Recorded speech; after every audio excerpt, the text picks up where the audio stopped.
May 16, 2025, the United States government lost its last preferred credit rating. Moody's, the major financial credit agency to hold out, downgraded American sovereign debt from AAA to AA1. Standard & Poor's had gone first in 2011. Fitch followed in 2023, and Moody's had completed the sweep in 2025. All three agencies, for the first time in American history, now consider the United States a slightly riskier bet than the gold standard it had held for more than a century. The statement Moody's released ran 3 paragraphs. Successive administrations and Congress, it read, had failed to agree on measures to reverse the trend of large annual fiscal deficits and growing interest costs. The agency did not say a crash was coming, but it did say something that suggested worse. The people responsible for fixing this had repeatedly chosen not to. The American national debt crossed $39 trillion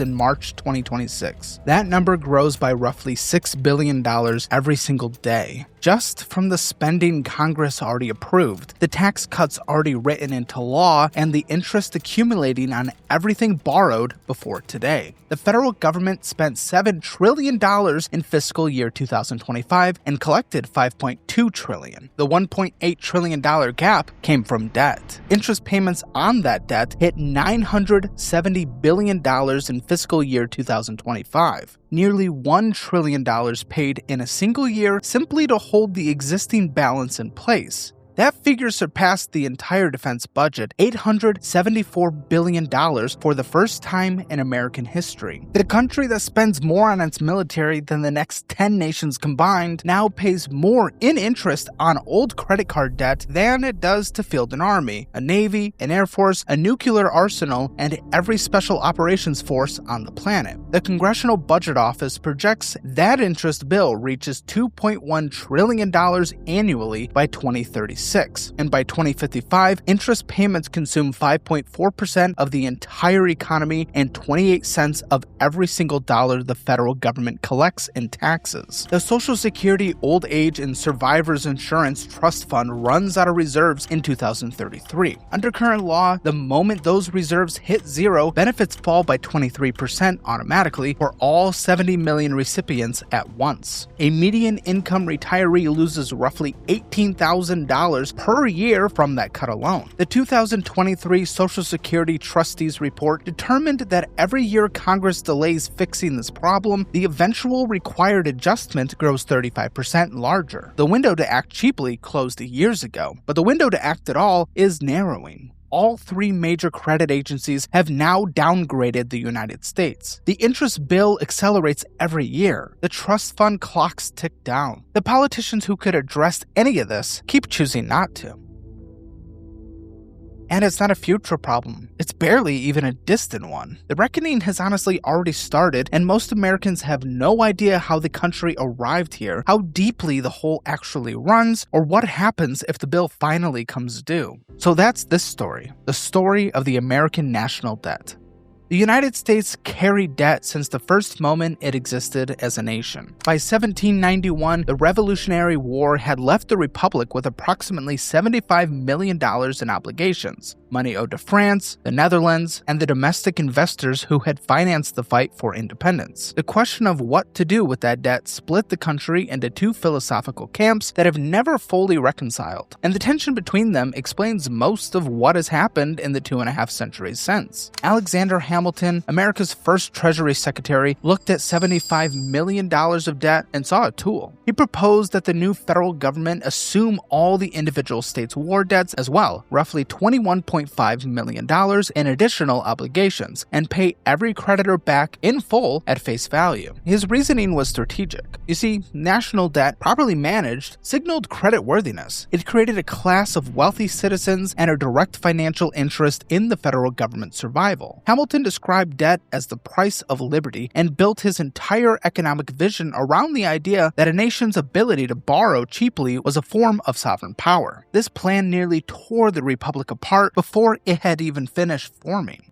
See, southern states, Virginia especially, had largely paid their own war debts and had no appetite for subsidizing the unpaid obligations of Massachusetts and Connecticut. Thomas Jefferson opposed the entire scheme on principle, arguing that federal debt transferred power from citizens to banking elites and amounted to financial servitude imposed on future generations who had no say in acquiring it. The deal that broke the deadlock happened over a dinner at Jefferson's residence on Maiden Lake in New York City. Virginia agreed to debt assumption. In exchange, the permanent American capital would be built on the Potomac River. The Compromise of 1790, negotiated over one meal between three men, created both the American national credit system and Washington, D.C. And Hamilton's gamble paid off quickly. By 1792, American government bonds traded at $1.20 on the dollar, a premium that reflected genuine investor confidence in the new nation's ability to honor its word. Jefferson, who had fought the scheme at every turn, later relied on that same creditworthiness to finance the Louisiana Purchase, doubling the nation's territory with borrowed money. The opposing philosophy, the deep moral conviction that debt was poison, never disappeared though. It found its fullest expression in Andrew Jackson. Jackson had lost money in a failed land speculation in his younger years and spent the rest of his life nursing a personal grudge against debt, banks, and the financial establishment he blamed for it. He viewed the national debt as the way a fire and brimstone preacher viewed sin, something to be eliminated at any cost through any means by whatever sacrifice was necessary. Jackson vetoed the renewal of the Second Bank of the United States, dismantled the institution he called the money power, and directed every budget surplus from land sales and tariff revenues toward paying down the principal year by year. On January 1st, 1835, Jackson achieved something no major government in history had accomplished before, and none has managed since. The national debt of the United States reached exactly zero. A celebratory dinner took place in Washington. Senators gave speeches. The Republic, for one brief and remarkable moment, owed nothing to anyone. That moment lasted less than 2 years. The surplus revenue Jackson had accumulated poured into states' banks across the country, which lent it at reckless speed into a land speculation bubble had helped inflate. The bubble burst in 1837. Half the nation's banks failed within months. A depression gripped the economy for 6 years. The debt returned almost immediately and has never left. This episode has haunted fiscal theorists ever since because it taught a lesson that cuts against both Hamilton and Jackson. Government bonds function as a critical anchor for the entire financial system, and removing that anchor produces consequences that neither debtors nor creditors can fully predict or control. So the pattern that set in after 1837 has never fundamentally changed. Debt rises during emergencies and crises, retreats modestly during peacetime booms, but never falls all the way back to where it started. Each baseline is higher than the one before. Then came the Civil War, which rewrote the entire scale of federal borrowing entirely. The national debt stood at $55 million in 1860. By 1866, it had reached $2.7 billion, a 4,000% increase in 6 years. The Union financed the conflict through 3 simultaneous mechanisms: bonds marketed to ordinary citizens by financier Jay Cooke, who raised hundreds of millions through a network of agents that reached into nearly every American town, approximately $450 million in greenbacks, the first national paper currency the country had ever issued, and a brand new federal income tax that permanently altered the relationship between citizens and the federal government. The Confederacy, lacking a functional credit system and unwilling to impose the tax burden that sustained the Union's finances, printed currency without discipline and suffered inflation so catastrophic it destroyed the South's economic foundation before a single battlefield defeat sealed the political one. Over the 47 years that followed, the federal government ran 36 budget surpluses against just 11 deficits and drove the debt to gross domestic product ratio from roughly 30% back toward 3% by 1913. Then, the 20th century arrived, and with it, its wars. World War I pushed the debt from $2.9 billion to $25.5 billion. The government sold 5 consecutive Liberty Bond drives through campaigns aggressive enough to reach at least 1/3 of all American adults. The Harding and Coolidge administrations ran 11 consecutive surpluses through the 1920s and retired 36% of that war debt before the Depression hit. And then World War II created the debt mountain that defines the modern era. era. By 1946, the national debt stood at $260 billion,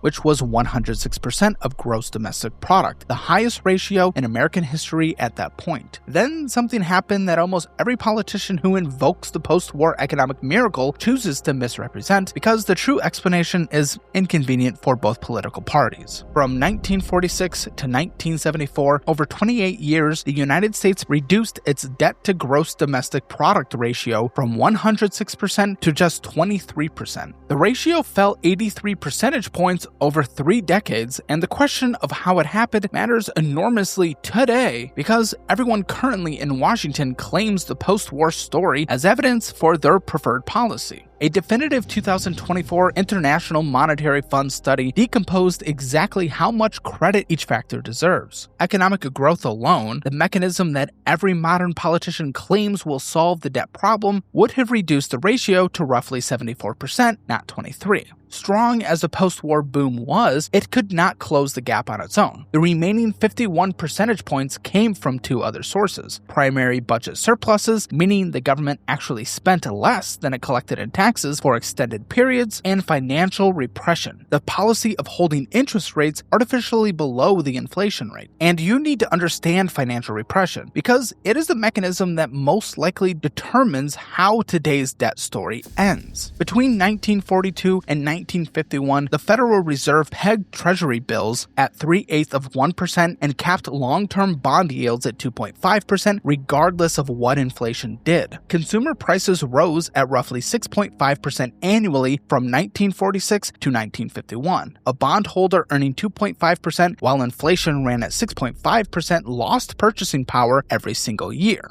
The government borrowed money and paid it back in dollars worth less than the dollars it had borrowed. Savers absorbed the cost without most of them fully understanding what was happening to their savings. The debt problem dissolved because the people who had lent the government money quietly subsidized its repayment through inflation. The post-war miracle wasn't actually a miracle. It was a fiscal strategy that required sustained spending discipline, suppressed interest rates, favorable demographics from the baby boom, and a generation of savers who bore the hidden costs of financial repression without complaint. Replicating any single piece of that today is difficult. Replicating all 4 simultaneously is honestly not a realistic planning assumption. The post-war fiscal consensus cracked under Lyndon Johnson's guns and butter strategy, simultaneously escalating Vietnam at an eventual cost exceeding $1 trillion in today's money while launching the Great Society programs that created Medicare and Medicaid in 1965. Johnson's own Council of Economic Advisors warned him that a tax increase was necessary to prevent inflation, but Johnson refused, fearing Congress would gut his domestic programs if the two were linked. The inflation that followed, climbing from 1.6% in 1965 to 5.8%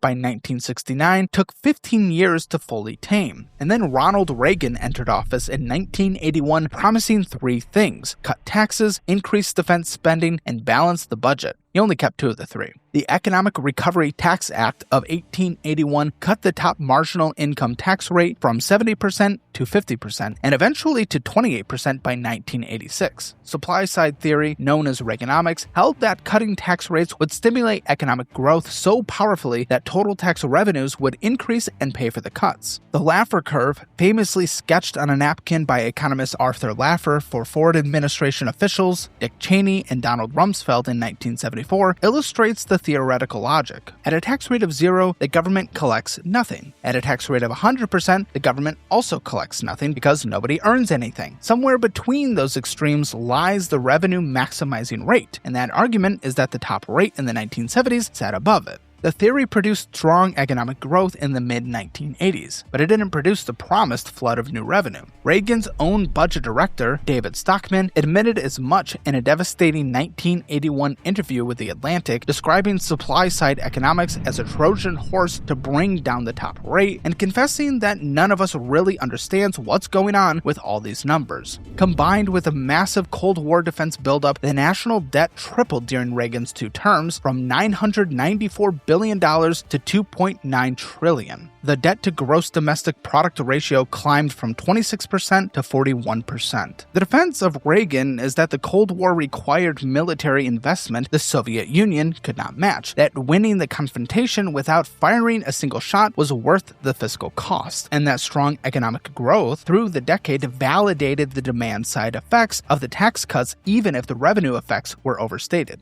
But the counter-argument is that the government simply transferred the cost to future generations through borrowing. But what followed Reagan was a brief and extraordinary reversal. Bill Clinton took office in 1993 facing a unified deficit of $290 billion and a Congressional Budget Office projection so dire that his own advisors said the country was headed toward a fiscal crisis. The Omnibus Budget Reconciliation Act of 1993, passed without a single Republican vote, raised the top income tax ratio to 39.6% and established pay-go rules requiring every new spending increase to carry an offset. The Republican Congress that arrived in 1994 enforced spending caps more rigorously than their predecessors had. The Cold War's end allowed defense spending to fall by nearly $100 billion from its 1980s peak. The dot-com technology boom flooded the Treasury with unexpected capital gains tax revenue that no budget model had anticipated. By 2000,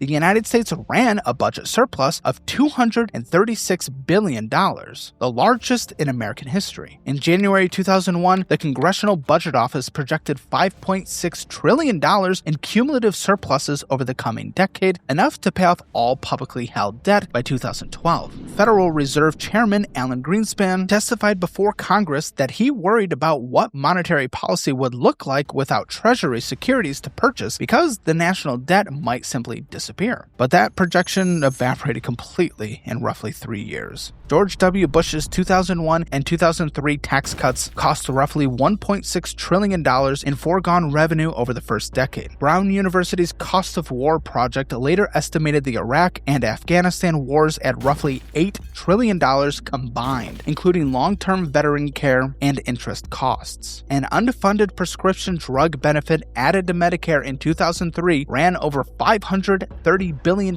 in its first decade alone. Federal revenues plunged from 20% of gross domestic product to 14.5%. And then the 2008 financial crisis produced a deficit of $1.4 trillion in fiscal year 2009, the largest peacetime deficit in American history at that point. Barack Obama inherited that crisis, with deficits already exceeding $1 trillion before he signed a single piece of legislation. His administration reduced the annual deficit from $1.4 trillion to $585 billion over 8 years through economic recovery, the 2011 Budget Controls Act spending caps, helped by a Republican Congress, and a 2013 fiscal deal with Republicans that restored some pre-Bush tax rates. But the national debt still rose from $10 trillion to $19.9 trillion over those 8 years, driven by the recession, the baseline from 2 unfunded wars that he continued, and a stimulus program his advisors believed saved the country from a second Great Depression. Then came the current president, Donald Trump, in his first term. That's where he passed the Tax Cuts and Jobs Act of 2017, which cut the corporate tax rate from 35% to 21%. The Congressional Budget Office scored the law as adding $1.9 trillion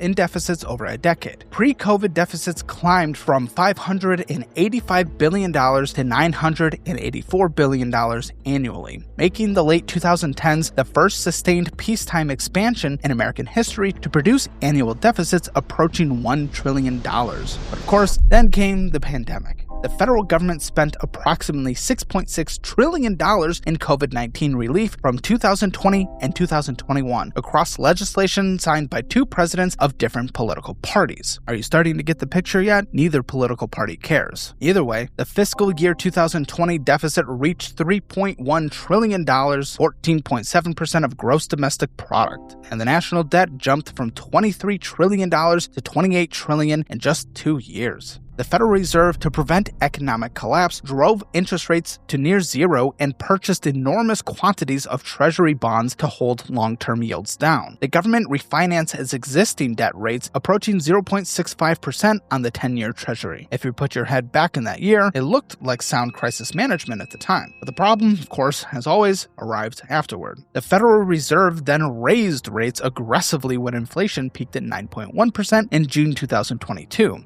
The 10-year Treasury yield climbed from 0.65% in August 2020 to 4.6% by 2023. Every piece of debt the government had issued at a historic low then had to be rolled over at the new, higher rates. The average interest rate paid across the entire federal debt more than doubled from 1.56% in January 2022 to 3.38% by mid-2025. The consequence showed up directly in the federal budget as nearly $1 trillion in annual interest payments, and it explains more about the current fiscal trajectory than any single spending program or tax cut. Joe Biden's term added roughly $7 trillion in debt across the American Rescue Plan, the Infrastructure Bill, the CHIPS Act, and the Inflation Reduction Act against a backdrop of inherited pandemic deficits. On July 4th, 2025, Donald Trump signed the One Big Beautiful Bill Act. The Congressional Budget Office scored it at $3.4 trillion and added primary deficits over the 2025 to 2034 window, with interest costs pushing the total fiscal impact to $4.1 trillion. The law simultaneously raised the deficit ceiling by $5 trillion. Ray Dalio, founder of Bridgewater Associates, had previously briefed House Republicans just months earlier, urging them to bring deficits to 3% of gross domestic product and warning that the trajectory could trigger the fiscal death spiral he had spent years studying. But Congress passed the bill anyway. And 2 weeks after the House vote, 30-year Treasury yields closed above 5% for the first time in years. Clearly, no political party cares about actually cutting the programs that are costing taxpayers trillions of dollars, or cutting the fraud that is draining the current tax revenues from spending properly, or increasing the tax revenues to offset how much more we spend. So the best thing you can do is honestly take care of your own personal finances. And that's what tens of thousands of active monthly users are doing with the DollarWise budgeting app. It automatically connects to your accounts, surfaces insights that actually change your behavior, and makes the process of understanding money something people actually stick with, unlike other budgeting apps. There's a 3-day free trial, so you can download it and try it without any commitment and see if it actually works for you. Download the app in your app store of choice, or just click that link below or go to dollarwise.com. Change your life and your money, because the federal government certainly isn't going to. That's because every dollar in new deficit spending adds to an interest burden that already broke through $970 billion in 2025. To understand why that number matters more than any other figure in the entire federal budget, it requires a specific kind of attention that I'm going to deliver to you right now. You see, the federal government currently operates what economists call a primary deficit. Even before counting a single dollar of interest, it spends roughly 2.1% of gross domestic product more than it collects in taxes. The whole exists before interest is added. Interest then compounds on top of it through a self-reinforcing feedback loop that operates automatically regardless of what politicians say or do. More debt requires more treasury bonds to fund it. More bonds push yields higher to attract buyers. Higher yields increase the cost of refinancing existing debt. Higher refinancing costs expand the deficit, and a larger deficit demands still more bonds. Ray Dalio calls this the death spiral and describes it as the stage of a debt cycle where the borrower must borrow money simply to pay interest on previous borrowing. The Congressional Budget Office projects net interest payments reach $1.8 to $2.1 trillion annually by 2034 to 2035. By 2055, interest payments consume 5.4% of gross domestic product. Around 2051, interest on the national debt overtakes Social Security as the single largest expenditure in the entire federal budget, surpassing every defense program, every healthcare program, and every social program the government funds. And you can see this with the 5-year trajectory. In fiscal year 2020, interest cost $345 billion. By 2025, it costs $970 billion. The interest bill nearly tripled in 5 years. The Congressional Budget Office projects it nearly doubles again by 2035 to $1.8 trillion. The rate of growth in interest costs is the fastest of any line item in the federal budget. Driving all of it, underneath the interest, are the demographic forces that no administration can legislate away. In 1950, the Social Security system operated on a worker-to-beneficiary ratio of 16.5 to 1. For every retiree collecting benefits, 16.5 working Americans paid payroll taxes into the system. A pay-as-you-go retirement structure functions sustainably at that ratio. Today, the ratio stands at approximately 2.8 workers per beneficiary. By 2040, the Congressional Budget Office projects it falls to 2.1 to 1. The system was never designed to operate at those numbers, and no fiscal trick makes the arithmetic work without either reducing benefits, raising payroll taxes, or some combination of both. The Social Security Old Age and Survivors Insurance Trust Fund holds approximately $2.5 trillion in Treasury securities today. Those reserves accumulated during the decades when baby boomers were working and paying in more than the retiree population drew out. Baby boomers now retire at roughly $11,200 per day during the peak years of 2024 through 2027. By 2030, every single baby boomer will be 65 or older. At that point, the reserves drain. The Congressional Budget Office projects those reserves run out around 2033. Under current law, when the reserves hit zero, Social Security can only pay beneficiaries what ongoing payroll taxes support in that same month, approximately 77 cents on the dollar. That is an automatic, across-the-board 23% cut in benefits affecting 70 million recipients simultaneously. A median income retiree loses roughly $18,000 per year. This is mandated into law. And then Medicare faces an identical clock. The Hospital Insurance Trust Fund depletes around 2033. Hospital reimbursement payments fall by 11% automatically at that point. The 2023 Social Security Trustees Report established that every single year Congress delays addressing this, the eventual required adjustment grows 35% larger. The 75-year unfunded liability of Social Security alone, the gap between what the program has promised and what the current tax structure can deliver, stands at approximately $28 trillion. That figure is roughly equal to the entire current publicly held national debt. And the unfunded liability of Medicare is larger still. The federal spending breakdown for fiscal year 2025 illustrates why none of this yields to simple solutions. Social Security consumed $1.463 trillion.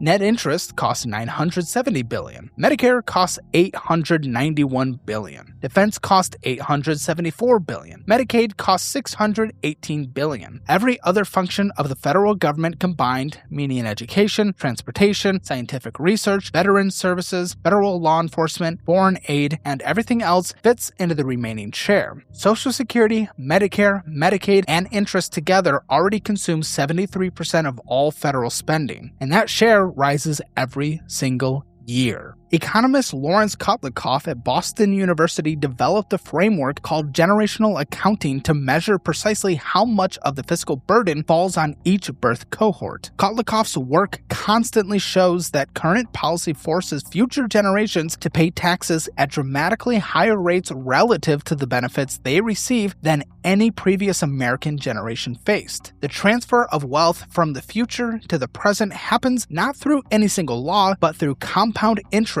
operating automatically across decades. BlackRock CEO Larry Fink stated the general dimension plainly in 2025. The federal government has prioritized maintaining entitlement benefits for people my age, even though it might mean Social Security will struggle to meet its full obligations when younger workers retire. Government spending per senior citizen already runs approximately $37,000 per year. Government spending per child runs approximately $7,300, a 5-to-1 ratio. And as the population ages, that imbalance just gets worse and worse each decade. History provides several examples of what happens when sovereign debt grows faster than a government's capacity to service it. And the lessons from those cases are more varied and more instructive than the standard collapse narrative suggests. Greece represents the starkest modern example of a debt crisis that played out in public view. In 2009, the Greek government quietly revealed that its actual budget deficit ran at 15.4% of gross domestic product, nearly double what Greek authorities had reported to European European Union partners. The revelation triggered an immediate loss of investor confidence. Borrowing costs on 2-year Greek bonds spiked from manageable levels to above 35% within 18 months. 3 successive bailouts from the European Union and the International Monetary Fund totaled more than 300 billion euros, the largest sovereign rescue package in history at the time. The Troika, meaning the European Commission, the European Central Bank, and the International Monetary Fund, imposed conditions. Greece cut public sector wages, slashed pensions by up to 40%, raised taxes, and dismissed tens of thousands of government workers. Gross domestic product collapsed by 26% over 5 years, a contraction longer and deeper than the American Great Depression. Unemployment peaked at 27% nationally. Youth unemployment hit 55%. More than 427,000 Greeks emigrated, the majority of them university educated. The political consequences were severe. The Golden Dawn Neo-Fascist Party entered parliament for the first time, and the radical left-wing Syriza party took power as the economic crisis fed political extremism on both sides of the spectrum.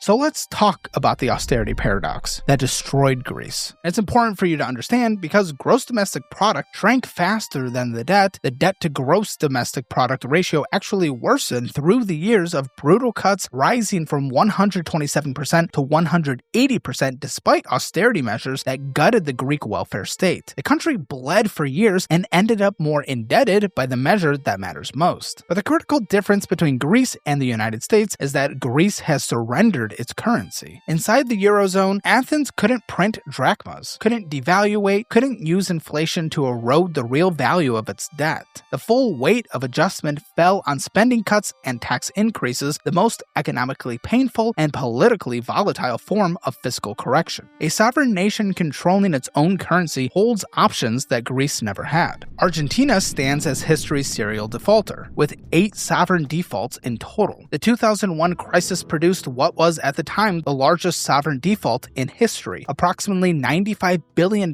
in obligations renounced at once. The Corralito, the emergency bank deposit freeze that prevented Argentine citizens from accessing their own savings, sparked riots that killed 39 people and produced 5 presidents in 2 weeks. The peso collapsed from a 1-to-1 peg against the dollar to 4-to-1 within days. Poverty exceeded 50% of the population. Hedge fund manager Paul Singer at Elliott Management purchased Argentina's defaulted bonds for approximately $49 million, spent over a decade litigating through international courts, and eventually extracted $6.5 billion, roughly 100 times the original investment. Then Argentina defaulted again in 2020. Germany's Weimar Republic provides the endpoint of a government that finances itself entirely through monetary creation. Burdened by World War I reparations totaling 132 billion gold marks, the Weimar government in 1923 printed marks to pay the wages of workers who had gone on strike during the French occupation of the Ruhr region. The exchange rate against the dollar went from 4.2 marks per dollar before the war to 4.2 trillion marks per dollar by November 1923. Prices doubled every few days. A university student cup of coffee cost 5,000 marks when ordered and 8,000 marks when the cup was empty. The hyperinflation was halted through the introduction of the Rentenmark and the commitment of central banker Hjalmar Schacht to stop monetizing government debt entirely. The devastation to German middle-class savings and institutional trust laid the psychological groundwork for what followed a decade later. Japan presents the counterexample that debt skeptics cite most frequently. Japan carries approximately 230% of gross domestic product in gross government debt, the highest ratio of any advanced economy in the world, and has carried extraordinary debt for 3 decades without a sovereign crisis. 5 structural factors explain Japan's unusual position. Domestic investors, meaning Japanese citizens, banks, pension funds, and the Bank of Japan itself, hold roughly 90% of all Japanese government bonds. That captive domestic base does not flee during global volatility the way foreign creditors can. The Bank of Japan has practiced aggressive yield curve control. Purchasing bonds in whatever quantity keeps long-term interest rates near zero. Japan runs current account surpluses, making it a net creditor to the world. all Japanese debt is denominated in yen, preserving full monetary sovereignty. Japan's government financial assets reduced the net debt figure to approximately 78% of gross domestic product on a consolidated basis. Japan does not prove that debt levels are irrelevant. Japan has suffered 3 decades of near-zero economic growth, productivity trailing every other major advanced economy, and a demographic collapse so severe that its population has begun to shrink. Japan proves that a government with specific structural advantages, particularly captive domestic savings, and a central bank willing to buy unlimited quantities of government bonds, can sustain extraordinary debt levels for far longer than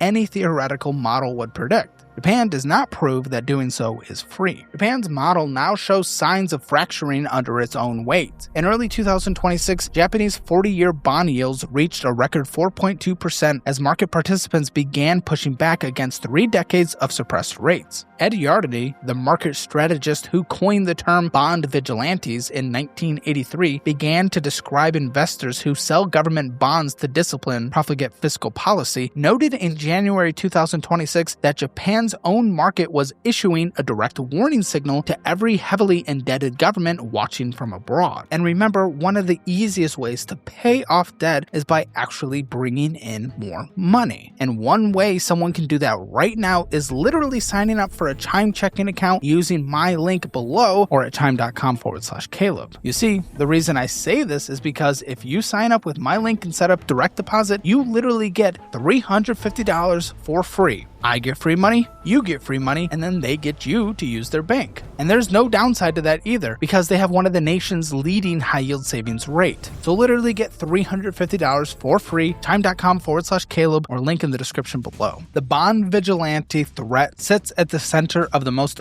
urgent crisis scenario for American debt, and the United Kingdom in September 2022 provided the clearest modern example of how quickly that scenario can materialize. Councillor Kwasi Kwarteng announced £45 billion in unfunded tax cuts, a significant fiscal expansion with no identified funding mechanism. The bond market reacted within hours. Over 3 trading days, 30-year gilt yields spiked 120 basis points. Leveraged pension funds that had borrowed against enormous quantities of long-dated gilts at suppressed rates faced margin calls they could not meet. Forced selling created a cascade. Pension funds sold gilts to cover margin calls, pushing gilt prices lower, triggering more margin calls, forcing more selling. The Bank of England intervened with emergency bond purchases totaling nearly £20 billion to stop the cascade from destroying the pension system. Prime Minister Liz Truss reversed the tax cuts within 3 weeks and resigned after 45 days in office. A British tabloid placed the head of lettuce next to her photograph on day 1 and ran a countdown clock to see which would last longer. The lettuce won. James Carville, Bill Clinton's political strategist, described bond market power in a line that has been quoted at the highest levels of international finance for 3 decades. I used to think that if there is reincarnation, I wanted to come back as the president or a .400 baseball hitter. But now, I want to come back as the bond market. You can intimidate everybody. In April 2025, following American tariff announcements, 10-year Treasury yields spiked to 4.59% and 30-year yields hit multi-year highs. Ken Griffin, founder of Citadel, told the Davos audience in January 2026 that 5% on the 10-year Treasury represented the critical threshold, the level at which Treasury bonds begin competing directly with equity returns and lose their function as a risk-free safe haven in investor portfolios. Ray Dalio had previously briefed House Republicans in March of 2025, urging them to address the deficit before markets forced the issue. Congress passed the One Big Beautiful Bill Act 4 months later. The dollar's reserve currency status provides the United States with an advantage that economists call the exorbitant privilege, a term coined by a French finance minister in the 1960s to describe the structural discount the United States receives on its borrowing costs because global demand for dollars and dollar-denominated treasuries is built into the architecture of international trade and finance. Global trade is invoiced primarily in dollars. Oil is priced in dollars. Central banks around the world hold dollar-denominated denominated assets as their primary reserves. That structural demand allows the United States to carry debt levels that would have caused borrowing costs to spike dramatically for any other sovereign borrower. That privilege is eroding. The dollar's share of the global central bank reserves has fallen from 72% in 2000 to approximately 57% in 2026. BRICS nations, Brazil, Russia, India, China, and South Africa, have pursued de-dollarization with increasing urgency, a process that accelerated sharply after the United States froze Russia's dollar-denominated sovereign assets following the 2022 invasion of Ukraine. That action demonstrated to every central bank on Earth that the United States could weaponize the dollar system, which created an incentive for countries with adversarial relationships with Washington to diversify away from it. The Chinese renminbi holds approximately 2% of global reserves and faces capital controls incompatible with true reserve currency status. No credible alternative exists today. A gradual erosion of dollar privilege, even partial, would add hundreds of billions in annual interest costs by raising the market demanded yield on treasury bonds. Theoretical models suggest that even a modest reduction in safe asset demand produces a steady-state dollar depreciation of 7.6% and an increase in long-term interest rates of nearly 1 full percentage point. On $39 trillion in outstanding debt, one additional percentage point in borrowing costs adds approximately $300 to $350 billion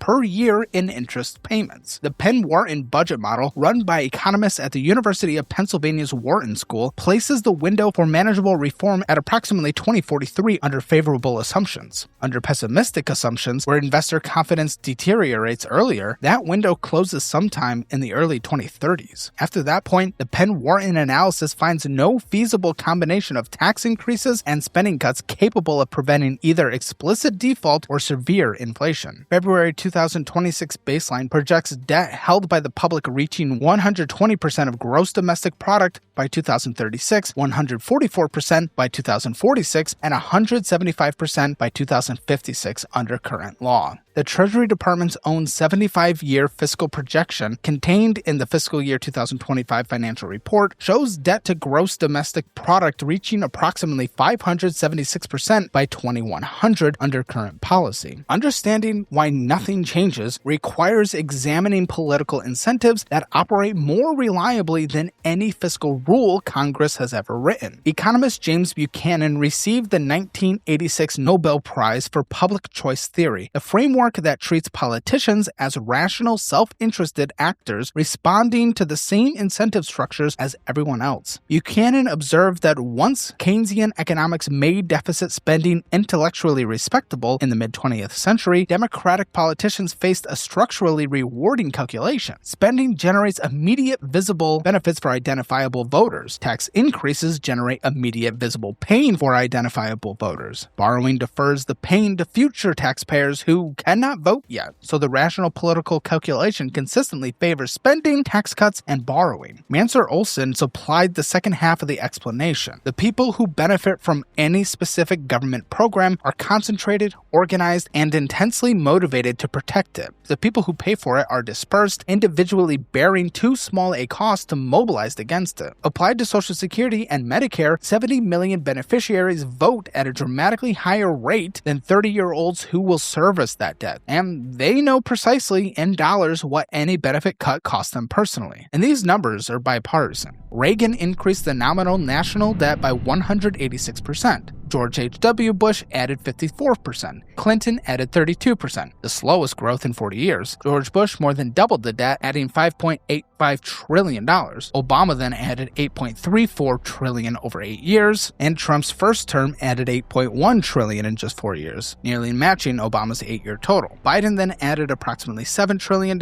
and Trump's second term began with legislation projecting $4.1 trillion in additional deficits over a decade. Dick Cheney captured the governing philosophy of both parties in 2002 when he told Treasury Secretary Paul O'Neill, "Reagan proved deficits don't matter. We won the midterms." The starve-the-beast strategy that Republicans deployed for 4 decades, the theory that cutting taxes would force Congress to cut spending, produced the opposite result. Economists Christina and David Romer's definitive National Bureau of Economic Research study found no evidence that tax cuts restrained government spending. The data showed they increased it. William Niskanen, chairman of the Libertarian Cato Institute, concluded that deficits effectively discount government services for the current generation, making programs more popular with voters, not less. The strategy designed to shrink government by cutting its revenue instead gave voters access to government services at a perceived discount while billing future generations. The one serious modern attempt at comprehensive bipartisan reform, the Simpson-Bowles Commission of 2010, produced a detailed plan covering $4 trillion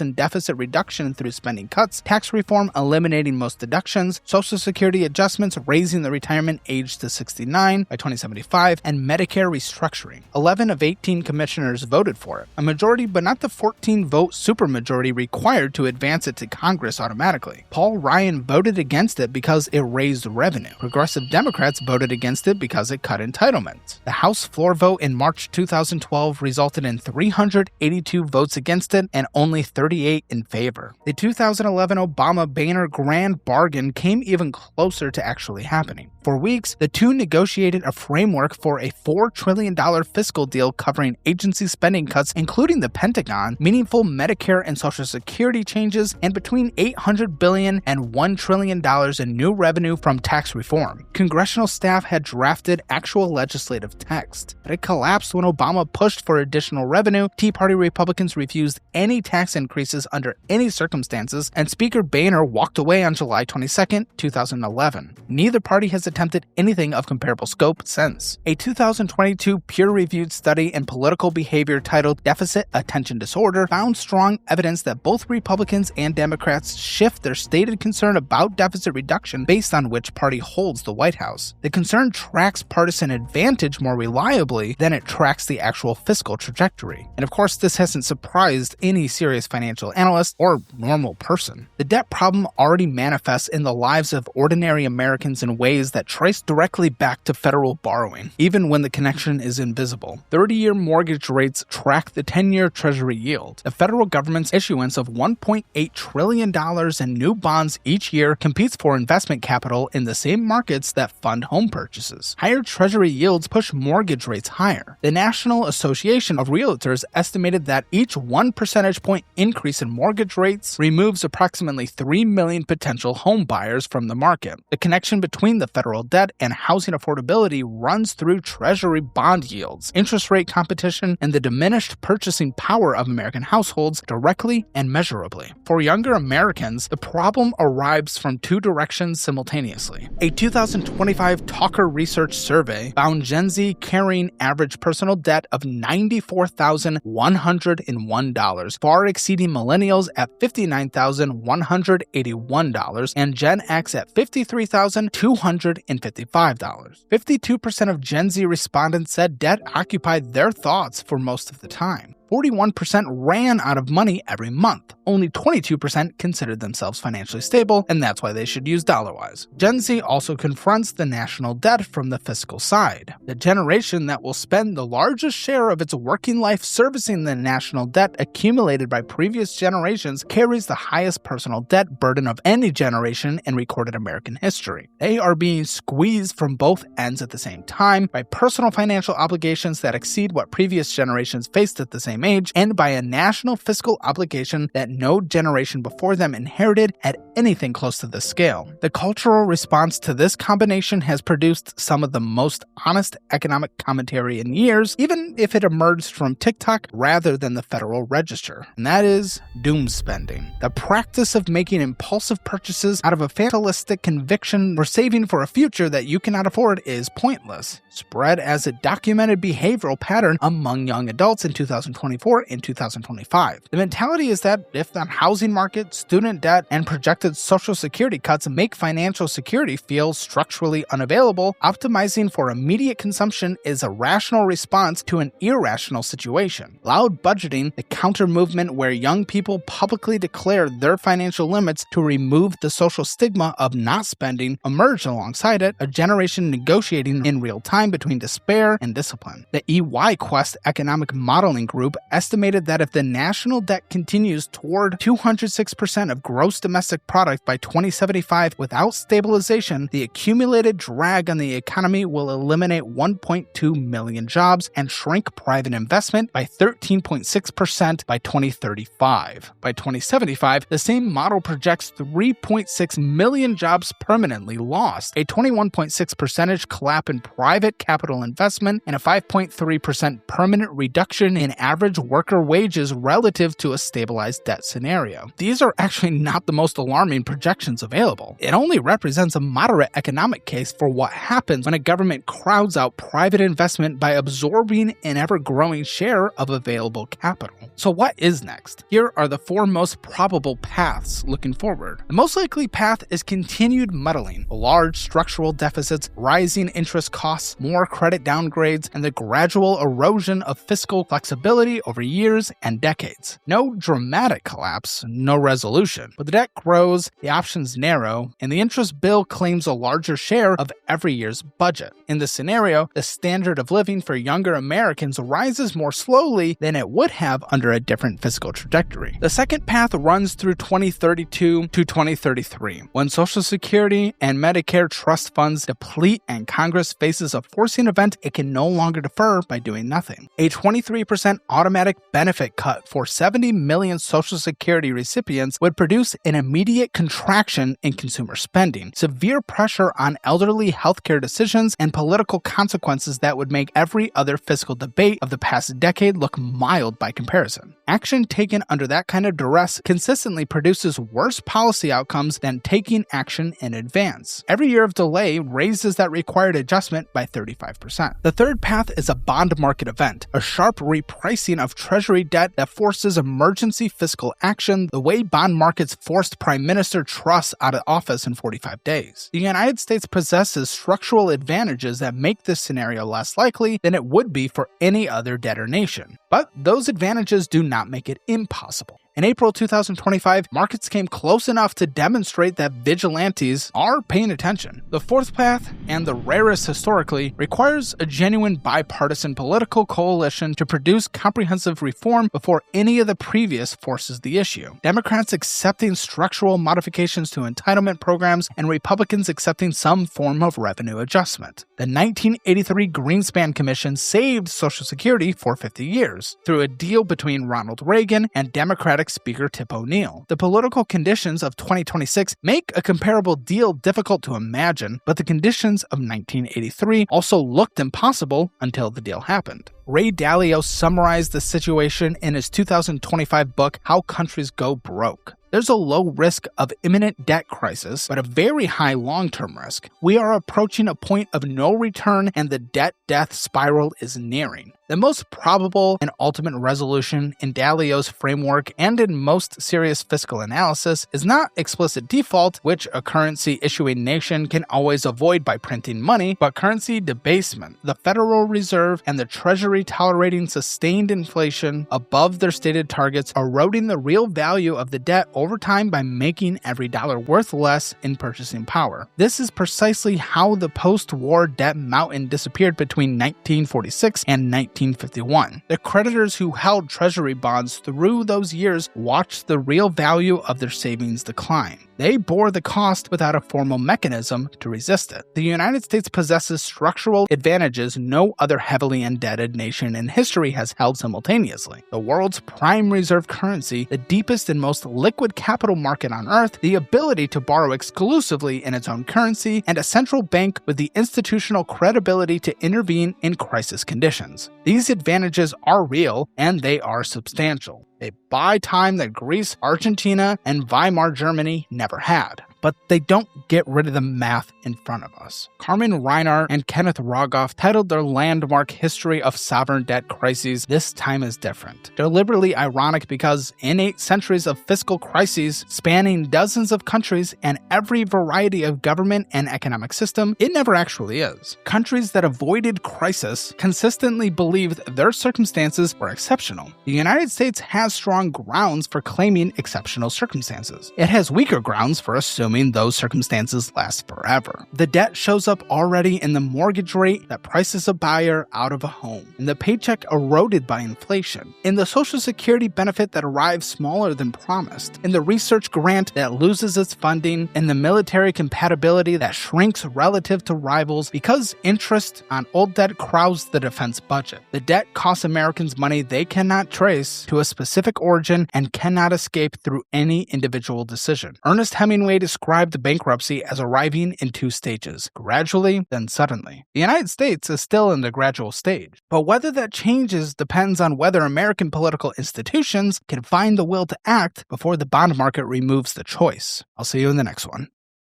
I'll be candid. Front Page loses money. The cost of research, audio editing, video editing, and everything else that goes into this project is substantial. I believe the neutral and factual perspective we bring to these topics are important in today's culture of endless misinformation for political or financial gain. If you support the journalism we do here, please consider clicking the join button or the channel membership link in the description or pinned comment below and join in with everyone else supporting this project. Every single supporter makes a difference and helps us continue Front Page. Click join or the link in the description or pinned comment below. Thank you.